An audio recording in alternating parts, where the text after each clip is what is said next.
বিসমিল্লাহির রহমানির রহিম। আসসালামু আলাইকুম। যে যেখান থেকে দেখছেন আশা করি সবাই ভালো আছেন, আমরাও ভালো আছি। আজকে তৈরি করব ঝালের পোলাও। এই জন্য হাঁড়িতে বেশ পরিমাণ মতো একটু তেল দিয়ে নিলাম। তেলটা একটু বেশি পরিমাণে হয়েছে এবং বেশি দিয়েছি। এই জন্য পেঁয়াজ কাঁচামরিচটা একটু বেশি দিয়েছি, যেহেতু ঝালের পোলাও। পেঁয়াজটা লাল হয়ে যাওয়ার পরে আমি এলাচ, দারচিনি, লবঙ্গ এবং আদা রসুন দিয়ে নিলাম। এখন একটু পানি দিয়ে নেব, সাথে একটু হলুদ মরিচ দিয়ে দেব, পরিমাণ মতো লবণ দিয়ে কষিয়ে নেব খুব ভালো করে। কষানো হলে বোট বা ছোলা যেটাকে বলে 80% সিদ্ধ করে আমি দিয়ে দিয়েছি।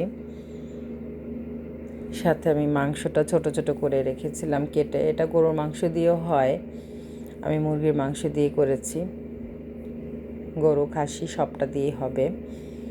আর মাংসটা খুব ভালো মতো নাড়াচাড়া করে আমি কষিয়ে নেব।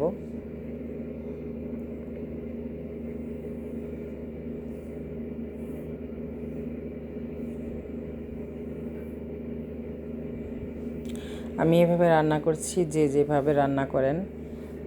আমি এভাবে রান্না করেছি, খুব ভালো হয়েছে। ঢাকা দিয়ে দেব যতক্ষণে সিদ্ধ না হয়।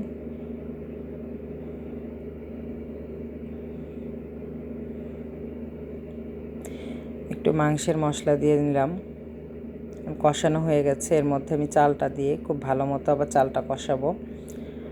তখন আর ঢাকা দেব না, নাড়াচাড়া করে চালটা আমি কষিয়ে নেব। কে কীভাবে রান্না করেন কমেন্ট করে জানাবেন প্লিজ। আমি এভাবে রান্না করেছি, খুব ভালো হয়েছে। ইফতারিতে সবসময় একঘেয়েমি খাও না, কিন্তু খেতে ভালো লাগে না, একটু অন্যরকম খেতে কিন্তু খুব ভালো লাগে। আমি এভাবে রান্না করেছি। পরিমাণ মতো পানি দিয়ে আমি ঢাকা দিয়ে দেব, যতক্ষণে না চালটা হয়ে যায় সিদ্ধ, ঠিক ততক্ষণে ঢাকা দিয়ে রাখবো। আপনারা এইভাবে রান্না করে খাবেন প্লিজ, দেখবেন কেমন লাগে। আমার কাছে ভালো লেগেছে, আপনাদের কাছে কেমন লাগে আপনারা রান্না করে খাবেন।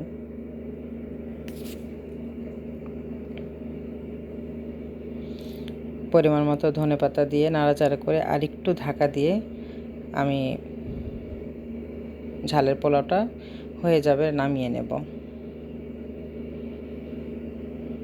কি সুন্দর কালার এসেছে। আসসালামু আলাইকুম।